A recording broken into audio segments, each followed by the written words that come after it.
যারা অন্যায় করেছে, অপরাধ করেছে, রক্তাক্ত করেছে, তাদের বিরুদ্ধে যদি সরকার ব্যবস্থা গ্রহণ না করে তাহলে 48 ঘন্টা পর আমরা এমন কর্মসূচি দিব, সরকার কিন্তু আমাদেরকে আর থামাতে পারবে না।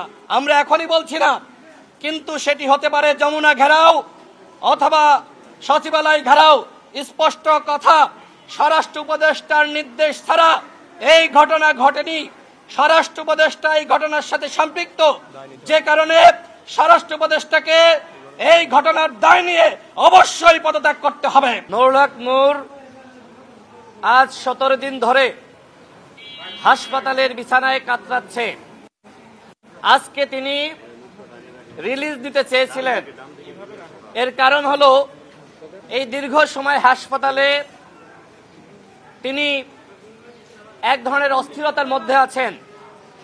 হাসপাতালে দীর্ঘ সময় থাকা একজন জাতীয় নেতার জন্য কতটা বেদনাদায়ক সেটি আশা করি আপনারা বোঝেন।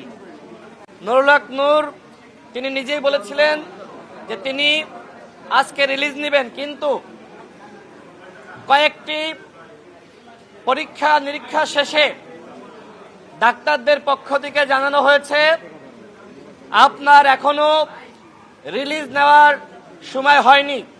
এখনো পর্যন্ত নুরুল হক নূরের নাকের হাড় ভাঙ্গা, চোয়াল ভাঙ্গা, তার মাড়িতে আঘাত লেগেছে, যে কারণে তিনি শক্ত কোনো খাবার খেতে পারছেন না। তার মাথায়ও আঘাত লেগেছে। সামগ্রিক বিবেচনায় অন্তর্বর্তীকালীন সরকারের প্রধান মাননীয় প্রধান উপদেষ্টা তিনি বলেছিলেন নুরুল হক নূরকে উন্নত চিকিৎসার জন্য দেশের বাইরে পাঠানো হবে। কিন্তু আমরা লক্ষ্য করলাম সরকারের পক্ষ থেকে এক ধরনের গড়িমসি করা হলো। কেন, কি কারণে?